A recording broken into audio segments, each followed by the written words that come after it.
Yeah, I think people think that story about the dude looking at himself in the water and then he's so enamored with himself and he falls and he dies, they think it's like, oh, that's not me, because I don't really care about my image. As you can tell, like, I should get a haircut and my beard is weird, and if you look at the previous videos, it's even worse. Like, you can see my bald spots and stuff. So like, I'm good. Like, I'm not a narcissist. Like, like people who post a lot on Instagram, they are the narcissists. Okay, I think this is not going deeper, because I think the analogy, the fantasy tale, is actually hinting at something that affects everyone. And I mean everyone. Yes, even me, okay? Or should I say especially me in the past? I don't know. I don't want to come from a place of like superiority, but it dawned upon me. It was a realization, and it goes like this. When I start having my spiritual awakening, as people call it on YouTube, except people on YouTube are like, oh my god, I started seeing butterflies everywhere and the light bathed me and everything's perfect. Now I'm rich and everything's perfect. Like, I mean, that's just not... If you're watching content like that, it's just going to like give you so much brain damage. like already, if you've gone through... I was going to say like a hard life, but like who doesn't have a hard life? I mean, we can think of a few examples. I made a funny Instagram post about that yesterday because this girl was like seriously, like like legitimately, this is the content that she makes. I'm like, these people have to be AI or something, right? Like the content that she made, what drove her to wake up from her bed, because she's an autistic person according to her bio or whatever, is like to post, if you had money, all your problems could be solved. It's like, yeah, I know, bro. Like, what the fuck are you posting? Like, everyone. There's not a single person ever who doesn't know that. Like, what are you contributing? I was like... I mean, I'm not saying when you make a creative post or any creative process, you have to be contributing. But I'm like, what are you saying, And I can intuit why that example came to mind. Something as real, we could say, as being autistic I see it as a spiritual gift, and you should as well. I can't convince you, but I'm telling you it is.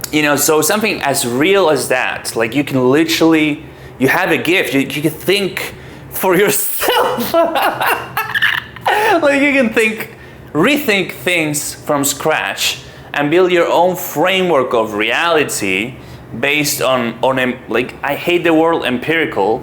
Someone left a comment saying I should prove something with empirical experience, and then I looked up the etymology of empirical, and like, as all the etymologies, they suck and they're inverted. So when you're saying something, you think you're saying something, but you're saying the opposite. Like this, I have a collection of words that you can see right over here. So something as real as a spiritual gift, even if you don't want to see it as a spiritual gift, a gift, right?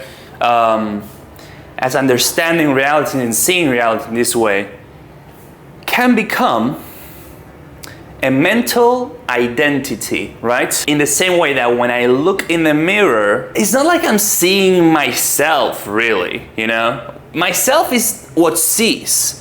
The soul is what's seeing. When I used to look a lot in the mirror when I was like 18, 22, whatever, I wasn't really looking at myself. I was looking at how I envisioned other people saw me. So I was looking at an imagined version of me, which is mental. I even remember like setting like putting my good profile, which I forget which one it is, but like you'll be able to tell me because I only wanted people I only wanted people to see me from that side, to the point, and it got so bad that I only felt like confident speaking to girls if they were sitting to my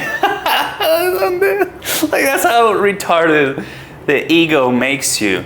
right? At the same time, I was suffering a lot. Like, I'm laughing now, but if you're going through that, like, don't think that I'm laughing at you. I'm laughing at how cruel the ego is, but it's kind of funny. Like, just imagine, like trying to casually sit in the correct position. Otherwise, you're like fumble. Like, wait, can we restart the date, please? I need to sit the other way.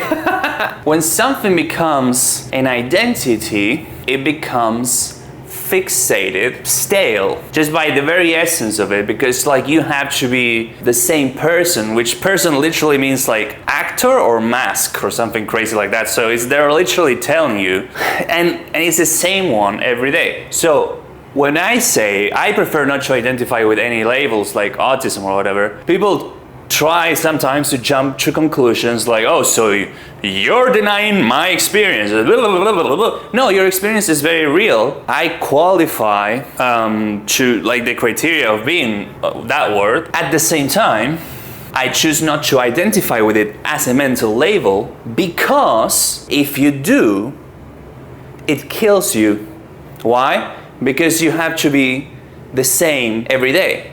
And that's what the real meaning of the dude falling in love with his reflection so much that he dies, that's what it actually means. Yeah, you could say like there's some extreme cases, like when I was obsessed with my nose side or whatever I just talked about. If you keep going in that route, I've seen some cases where it gets so bad that you could like kill yourself. I mean, but now, like, do we really believe that the reason this story got famous or whatever is like for those extreme cases? No, because it's because something that affects everyone. Even a small identity, like I'm a male, and people will misunderstand me with this too. They're like, if I question this label that says I'm a male, they're like, so you're transgender? And like, that's not what I'm saying.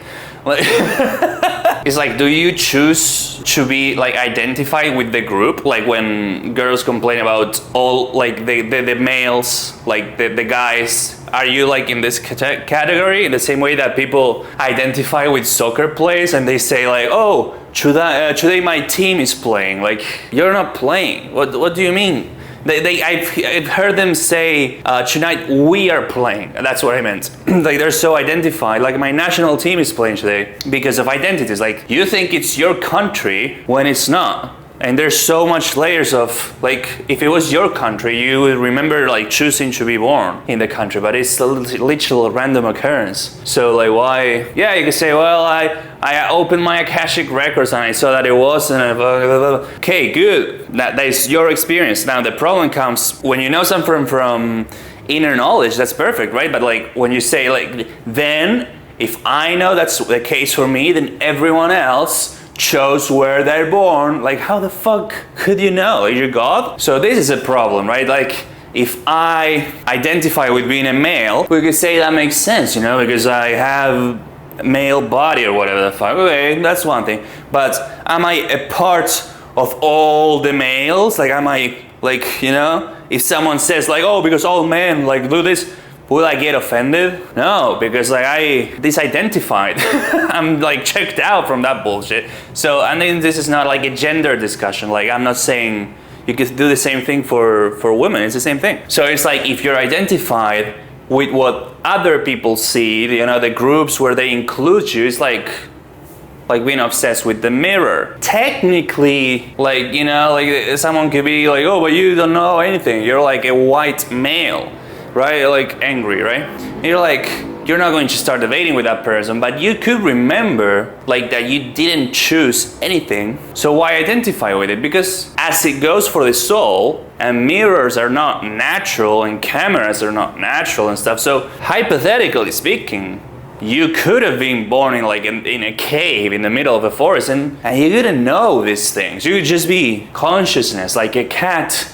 You know how they say cats, they don't even know that you're a human, they see you as a big cat or something? This is probably sort of true. They probably just see you as a big nothing, you know? Because they don't see themselves. Like, if they look at themselves in the mirror and they don't recognize themselves, at least one of my cats doesn't. So they don't even look at the mirror. It's like it doesn't compute. So now when you see that someone is like succeeding, say, and it makes you jealous, which I experience a lot, more so in the past. Still sometimes to this day, but I gotta say the frequency, like as my spiritual awakening started, diminished like a lot. Before it was so much that I couldn't even tell that it was happening. It was like constant. What I mean with the title, that it's like your ego is trying to hurt you, like literally like with a whip, is because it's not really your real self who is like attacking you. It is the mirror self,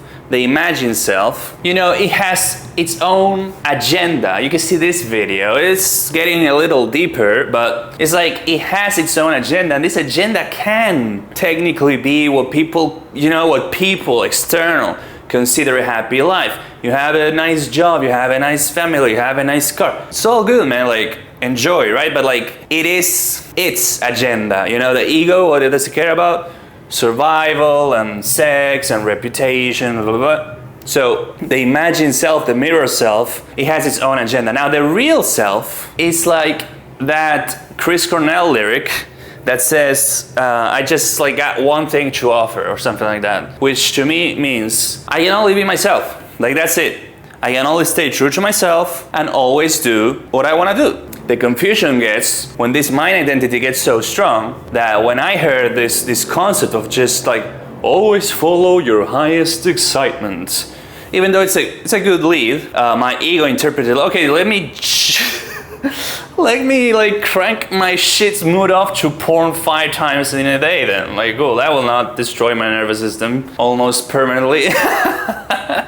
It's like, yeah, it's my highest excitement. Okay, we could say, yeah, there's a phase, you could be retarded for a while. But eventually you realize this is the mirror self's agenda, and not, like, we could even say the Matrix, right? The Matrix's agenda, because like, if you were born in a cave, you didn't even have access to pornography. So how could it be true to yourself, right? You could be doing something. What would this be something be?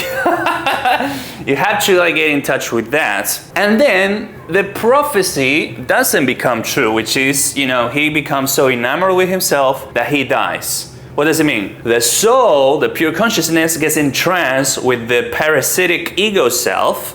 It starts doing its agenda, thinking, no, it's me, because, you know, it could be kind of similar, you know. My ego at its worst was kind of spiritual, and he likes singing as well, so at its very worst, like, there was some similarity. So yeah, it could be confusing, I understand.